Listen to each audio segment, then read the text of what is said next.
is that they teach you to lie. The reality is you're to blame, bro. Okay. From day one, from first training, you gotta lie to make money. The direct truth about sales is that Assalamu alaikum wa rahmatullahi wa barakatuh. I hope you guys are all well and the best of iman. It's your brother marwanduibi and Ayyub al-Ishi, the co-founders of Rizq Rise. A lot of you guys have been asking us, you want to learn more about sales, you want that free game, you want some advice. And look, we're not going to hold back today. We're going to go through some questions that some of our team members have asked to bring forward. But we're going to pretty much uncover the reality of the industry in sales and high-ticket sales specifically, right?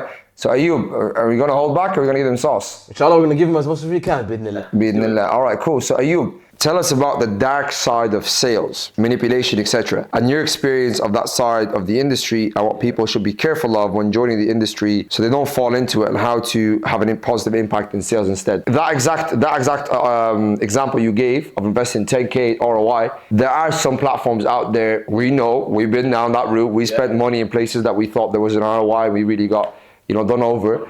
The manipulation, emotional, it's just an emotional game for some people. But what can people actually start to learn to look out for when it comes to these kind of platforms and how they grab you in? The direct truth about sales is that salespeople lie. So the biggest thing that I've learned when I got into sales is that they teach you to lie. Okay. From day one, from first training, you gotta lie to make money. That's it. Now, that's not every single trainer. The typical office, bro. And trust me, I've been in sales offices. 100%. Hence why I didn't last in there, and I was like, I gotta go. The typical sales office, some of them are great. I've worked in some sales offices. They're great. They're ethical. They're really, really, credible.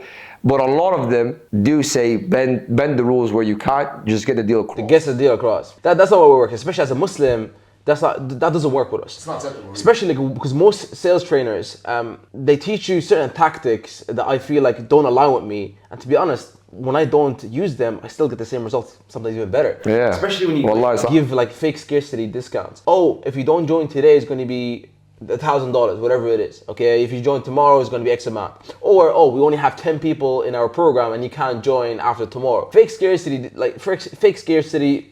different tactics of trying to sell people or persuade people or trying to manipulate them into a sale. Doing everything that you can. Even when you know the prospect doesn't need your product or service, you still push the product or service, which I feel is wrong, especially from an ethical standpoint. Something that I've learned, especially because I'm heavily morally driven. The reason why I actually started Rizq Rise is because I've seen a gap in the industry where it's a huge gap of salespeople are gone a different route of being ethical anymore. Nobody's really ethical. Nobody's really caring about the prospect. So I want to build a hub for salespeople that want to be ethical. They want to feel good about making their money. So when you jump on a call with a prospect and you feel like you can't help them, just tell them off the bat, bro. Sir, I don't think this is the right fit for you. And be confident enough and have that abundance mindset that even if this person doesn't close, you're going to have another person that's going to close for you that actually needs your product or service. When you have the abundance mindset, it will get you in that winning streak, in that winning mindset, because you're not attached to the sale. Do you know what's crazy about that, you? Yeah. Do you know how many times I've personally been in a situation where I did exactly that? Look, we can't help you. And you know that we've done this when you first started Rizq Rise. What do they do, bro? Because it was so ethical, they know we can't help them, but when they go back and they sit with their networks, they're like, oh, you guys need sales systems or processes or sales trainings or whatever. Or we know the guys. They refer people to our way. Exactly, and it's such a genuine referral. When that person comes out, it's like, we were on a call this morning, right, with the Dubai company, and that was through a referral because he did such a good job that referral came through us, and then we were on the call with him. So it works so well, man. 100%. Most of my deals that I close, especially in high ticket that cost 20, 30K deals, where I happen with a prospect that I feel like I can't help, when I tell them off the bat, they come back 3-4 months later trying to book a call with me like, oh, can you help me right now? I'm making this amount of money now. Or they refer somebody else that they can actually help. Which is crazy because now they feel like you actually care. And a big positive thing that you know that you're doing a good job and you're ethical and you actually care about the prospect when you're getting emails after your call saying, oh, I really enjoyed your call. I feel like you actually genuinely wanted to help me, or here's a referral. You actually genuine messages that you actually truly care about the prospect. And you can only do that when you're trained the proper way. Proper ethical morals, so to speak. This is the reason why we built Rizq Rise, to actually teach people how to sell ethically, how to ask skilled questions that you can just know the prospect's pain, where they're currently at, where they're trying to go. And direct them to a solution. Direct them to a solution without needing to use stupid sales tactics that don't work in this day and age, and just trying to push any sale forward and trying to make your money the easy way. But guess what? It won't take you won't take you far. And Allahu A'lam if that money is even halal if you're doing it like that, bro, to be honest. But look, guys, Something that you mentioned earlier in terms of education and reaching your pinnacle, something that one hiring manager or hiring person asked me a question, or asked a group that was there, and I was there trying to get that role, and he asked a question, and so it was specifically to that offer, and he was like, on a scale of 1 to 10, 1 being that you're not confident in this industry and you don't know the offer, you don't know the specifics of that industry, or 10, like you know everything about it, you feel confident about this offer and the technicality of it and all that. Where are you? And he tested all the guys. Most of the guys were like, oh yeah, I'm a 10. I'm like, I know this by heart. Some of the guys were like 2, and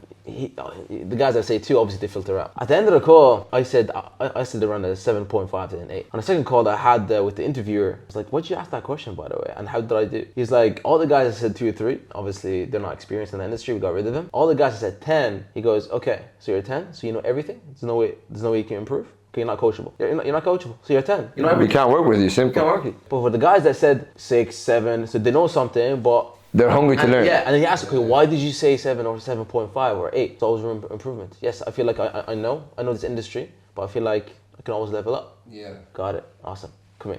We can work with you, 100%. It's huge. Coachability is a very, very important thing, and this is something that you preach a lot about coachability inside Rizq Rise as well. And a lot of guys, I've noticed a lot with different guys that come into Rizq Rise or want to join Rizq Rise. Just the guys that come in, they're very, very coachable. They dive into the information, they apply it right away, and they see results. And then there's the guys that come in, they hear the information, but they don't really take action on it, or they don't really proceed how they should be. What would you say to these guys that come in, they say they're coachable, but truly we know that that's not the case? Bro, coachability stands on action, not talk. These guys that talk and say, I'm coachable, I want to work on. Okay, great. Did you do this? No, I didn't. How are you coachable? Actions. We went on the retreat. Remember the Rizq Rise retreat we did in Morocco? I asked the guys to do a specific task, a simple task. 2 weeks later, I jumped on a call and I asked these guys, did you do that task? And the majority of them said no. I said, I can't work with you guys. I genuinely cannot work with you guys. You're not coachable, bro. You are not coachable to simple tasks. What makes you think you can take on big things, right? For those guys who are basically in their own minds thinking that I am a great candidate, or I'm coachable, or just pretty much look at yourself, judge yourself on your action. Are you taking action on the things that you're learning? If you're not coachable. You have to become coachable in any industry, bro. In any industry. If I went into real estate, I know for a fact I will sell properties, bro. But the first thing I'll do for the first month is I'll be as coachable as possible to the best guys in there.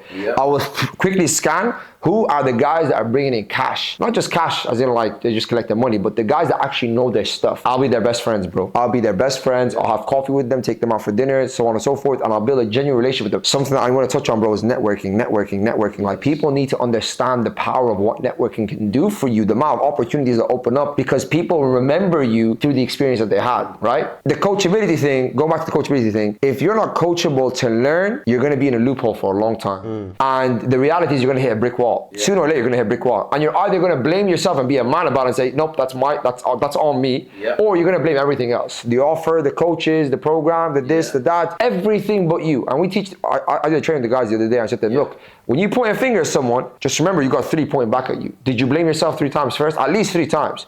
At least 3. Did I really do the work? Was I consistent? Was I disciplined? Simple 3 things. If it's a no, then reality is you're to blame, bro. We dropped some gems on you guys today. We don't want these to be long episodes. We just want to drop some facts on you guys, some experience, some lessons that we've learned. And inshallah ta'ala, we'll see you guys at the next one. Before I let you go, check out Rizq Rise on school at rizqrise.com. You guys will learn more about us, the testimonials we have, how we've helped so many different brothers. Alhamdulillah wa shukrullah. We're very grateful to be able to do this, but we can help you, right? If you're looking to upskill, if you're looking to develop yourself, and sometimes you don't think that you can develop, but when you get on a call with us, you realize there's some gaps that you can definitely work on. And if you're a business owner that requires some sales coaching for your team, then definitely get in touch as well. We'll see you guys in the next episode. Assalamu alaikum.